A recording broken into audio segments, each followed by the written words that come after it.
નમસ્કાર, આપ જોઈ રહ્યા છો નેશન પ્લસ ન્યૂઝ. હું છું આપની સાથે હેતલ ભગત. દાહોદ શહેરમાં 78મા સ્વાતંત્ર્ય પર્વ નિમિત્તે સાયકલિંગ બૂમર ક્લબ તેમજ યોગા ગ્રુપ દ્વારા સિદ્ધરાજ જયસિંહ છાપ તળાવ ખાતે ધ્વજવંદનનો કાર્યક્રમ યોજાયો હતો. 78મા સ્વાતંત્ર્ય પર્વની ઉજવણીના ભાગરૂપે સાયકલિંગ બૂમર ક્લબ દ્વારા સાયકલ ઉપર તિરંગા સાથે રેલી કાઢવામાં આવી હતી.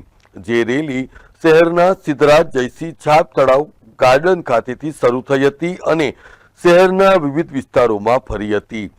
આ સાયકલિંગ બૂમર ક્લબ સાથે યોગા ગ્રુપ પણ આ પ્રસંગે જોડાયું હતું. સાયકલિંગ બૂમર ક્લબ તેમજ યોગા ગ્રુપ દ્વારા સિદ્ધરાજ જયસિંહ છાપ તળાવ ખાતે ધ્વજવંદન પ્રસંગે રાષ્ટ્રગાન કરીને ભારત માતા કી જયના નારા પણ લગાવ્યા હતા.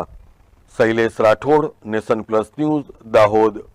સમાચારોના સતત અપડેટ મેળવવા માટે અમારી નેશન પ્લસ ન્યૂઝની યુટ્યુબ ચેનલને સબસ્ક્રાઇબ કરો, બેલ આઇકન દબાવો અને જોડાયેલા રહો ફેસબુક, ઇન્સ્ટાગ્રામ અને ટ્વિટર પર.